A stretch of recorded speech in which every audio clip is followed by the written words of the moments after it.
Good morning বন্ধুরা, কেমন আছো সবাই? আশা করি সবাই ভালো আছো। আমিও অনেক ভালো আছি। তো আজকে আরেকটা নতুন ভিডিওর সাথে তোমাদেরকে আমার চ্যানেলে অনেক অনেক স্বাগত। দেখো, সকালবেলায় চলে এসেছি ফুল তুলতে। কারণ ফুলগুলো যদি সকালবেলায় না তুলি না, কেউ না কেউ এসে নিয়েই যায়। বাড়ির গাছ কিন্তু, তারপরেও দেখবে ফুলগুলো থাকবেই না, কেউ না কেউ আসবে ফুল নিতে। তো সেই জন্য ভাবলাম সবার আগে আমি ফুলগুলো তুলে নিই। কিন্তু আমার আগেও একজন ফুল তুলেছে, সেটা হলো আমার শাশুড়ি মা। কিন্তু ভেতর ভেতর থেকে খুঁজে খুঁজে উনি তুলতে পারে না, উনি শুধু সামনে যেগুলো থাকে সেগুলোই তুলে নিয়ে যায়। ভেতরেগুলো খুঁজে খুঁজে ওগুলোই আমি এখন তুলে নিচ্ছি ফুলগুলো। আর এই ফুল গাছটায় না অনেক ফুল হতো আগে, জানো? এটা একটা বাসন্তী ফুলের গাছ। এত ফুল হতো যে দু তিনজন মিলে পুজো করলেও শেষ হবে না, এত বেশি। কিন্তু এই যে কুমড়ো গাছটা দেখতে পাচ্ছ, ফুল গাছের মধ্যে এই কুমড়ো গাছটা তুলে দিয়েছে মেজদি। আর যার জন্য পুরো ফুল গাছটাকে একদম চেপে চুপে চার কিনার থেকে ধরেছে এই কুমড়ো গাছ। শুধুমাত্র মিষ্টি কুমড়ো হবে না, এটার মধ্যে শুধুমাত্র ডোগা খাওয়ার জন্যই কিন্তু এই গাছটাকে কাটা হচ্ছে না। কারণ আমার মেঝোজা আর আমি দুজনেই মিষ্টি কুমড়োর এই ডুগা খেতে ভীষণ ভালোবাসি, যার জন্য এই গাছটার এই পরিস্থিতি। আমি এখনও খাইনি, আমার শাশুড়ি আর মেঝোজাই এই গাছ থেকে ডুগা খাচ্ছে। তারপরও দেখো চিপে চুপে ধরেছে একদম। কিন্তু এভাবেও ফুল কিন্তু কম হয়নি, অনেকগুলো তুলে নিলাম। তো চলো ঘরে রেখে আসি। গাইজ, এখন বাজে 7:30, 7:32, 7:30 পেরিয়ে গেছে, 7:32 বাজে। আর এখন আমি যাচ্ছি সুগার টেস্ট করতে। কদিন থেকেই, মোটামুটি 15-16 দিন থেকে আমার ভীষণভাবে মানে সন্দেহ হচ্ছে বলতে পারো, যে আমার সুগার হয়েছে এরকম একটা মনোভাব হচ্ছে। মানে সমস্ত সিমটমগুলো সুগারের দিকেই। তো সেই জন্য মনে হচ্ছে যে আমার সুগার হয়েছে, আমার ভীষণভাবে সন্দেহ হচ্ছে। আর আমার এটা দূর করার জন্যই এখন আমি যাচ্ছি সুগার টেস্ট করতে। ভয়ও লাগছে, এই যে আঙুলের মাথায় চুলটা আটকাবো সেই জন্য ক্লিপ নিয়েছি। ওই যে আঙুলের মাথার থেকে যে রক্তটা বের করে না, এখানে টুস করে দিয়ে দেয়, দিয়ে ফোঁটা করে রক্তটা নেয়, সেটার জন্য ভীষণ ভয় হচ্ছে। আর আমি একাই যাচ্ছি, ভয়ও পাচ্ছি, জানি না কী হবে। ভীষণ ভয় লাগে আমার, জানো? আমি খুব ভয় পাই, ইঞ্জেকশন নিতেই ভয় পাই। আর এটা তো ধরো ফুটো করে তারপর রক্ত বের করবে, তো ভীষণ ভয় হচ্ছে। কী আর করবো, চলো যাই, চুলটা আটকিয়ে যাই, গিয়ে দেখি কতটা কি হয় না হয়। আর যদি সুগার হয়ে থাকে তাহলে তো আমি শেষ। আমি খেতে ভীষণ ভালোবাসি, আমার সমস্ত কিছু বন্ধ হয়ে যাবে। তো ঠাকুরের কাছে বলছি যেন না হয়, যেন নেগেটিভই হয়, সুগার টুগার যেন আমার না হয়। চলো যাই, টেস্টটা করে আসি। তো গাইজ, আমার সুগার টেস্ট হয়নি, কারণ যার কাছে গেছিলাম সুগার টেস্ট করতে সে এখন বাড়িতে নেই। আমি বিমলাদির কাছে গেছিলাম সুগার টেস্ট করতে, মানে আমার বাড়ির পাশে, আমার বাড়ি থেকে বাস সামনেই। তো বাড়িতে নেই, বললো যে কালকে সকালবেলায় আসো, হয়ে যাবে, একটু বাইরে গেছে, কালকে সকালে হয়ে যাবে। তো বললাম ঠিক আছে চলো, তো আরে একদিনের ওয়েট করি, কালকে অবশ্যই জেনে যাব যে আমার সুগার আছে কি নেই। তো ভাবলাম এখন তো খাওয়াই যাবে, সুগার টেস্ট হয়নি, কি আর করব, এখন খেয়ে নিই। এতক্ষণ না খেয়েছিলাম, তো কিছুটা ঝুড়ি আর মুড়ি এখানে নিয়ে বসেছি। ঝুড়ি দিয়ে মুড়ি খেতে আমার বেশ ভালো লাগে। আর তেল, সকালবেলায় আর তেল মুড়ি খেতে ভালো লাগে না, ঝুড়ি মুড়ি বা বুন্দিয়ে মুড়ি এসব কিছুই খেতে ভালো লাগে। তো চলো খাওয়া দাওয়া করি। দুপুরে অনেকটা সময় পর আমি এখন বিকেলবেলায় ক্যামেরা অন করলাম। দুপুরবেলা কিন্তু রান্না বান্না করেছি, খাওয়া দাওয়া করেছি, ঘুমিয়েছি। ঘুম থেকে উঠে বিকেলবেলার ঘর উঠোন ঝাড় দেয়া, তারপর দুপুরে খাওয়ার বাসন থেকে সেই সব মাজা, সমস্ত কাজ কিন্তু আমি করে ফেলেছি। এখন শুধু জামা কাপড়গুলো নিচ্ছি, আর চোখ মুখটাও ধুয়ে এসেছি, তা তোমরা দেখেই বুঝতে পারছো, ভেজা ভেজা চোখ মুখ।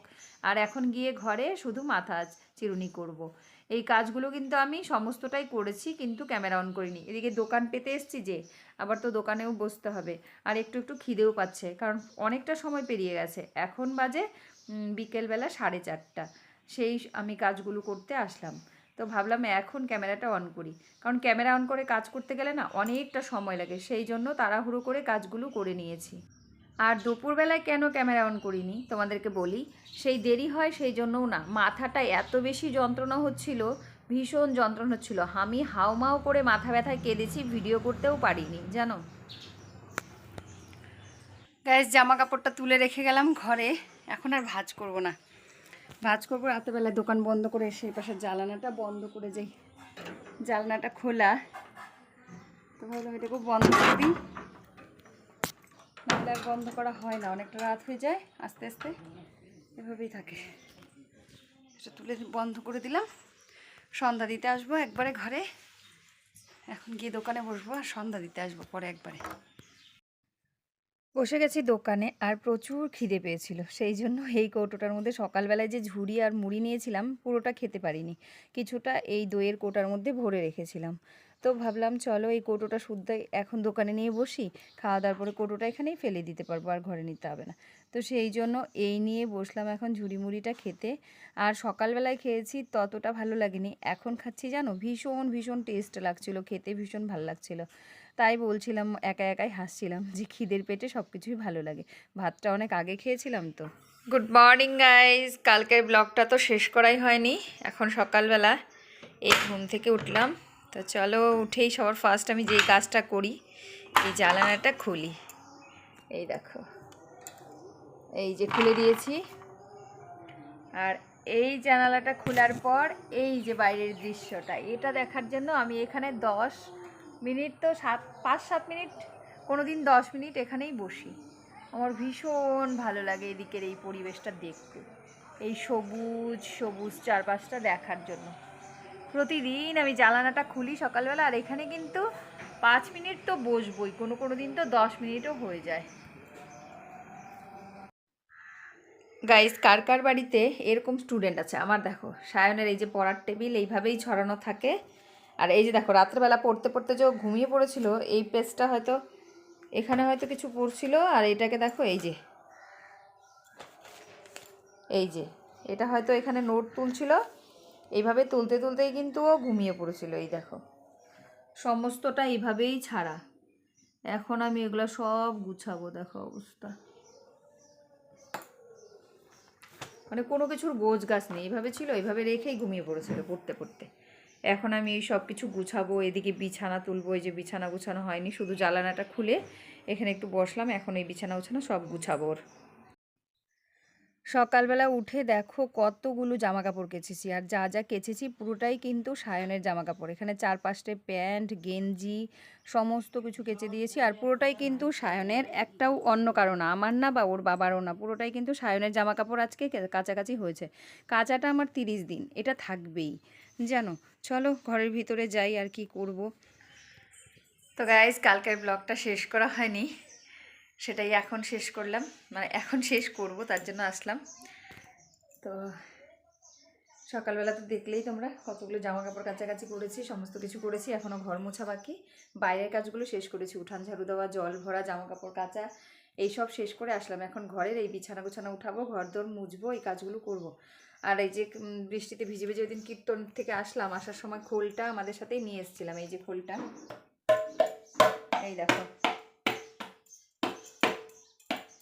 তো এখন আমি খোলটাও দিয়ে আসতে যাব, এখানে খোলটা রয়েছে, এই যে খোলটা দিয়ে আসবো গিয়ে আকাশদের বাড়িতে, কারণ বৃষ্টি যদি আবার আসে, আর এই টেবিলটা বন্ধ হয়ে আছে খোলটার জন্য, তো খোলটা যাদের বাড়িতে থাকে, এটা আমাদের দলের খোল, তো যেখানে থাকে সেখানে দিয়ে আসতে যাব।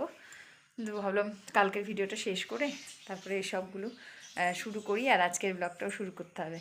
তা চলো এই ভিডিওটাকে এখানে শেষ করে দিচ্ছি, সবাই ভালো থেকো, সুস্থ থেকো, দেখা হবে এর পরের ব্লগটাতে। আর এটা শেষ করে তারপর থেকেই আজকের ব্লগটা শুরু করবো। টাটা।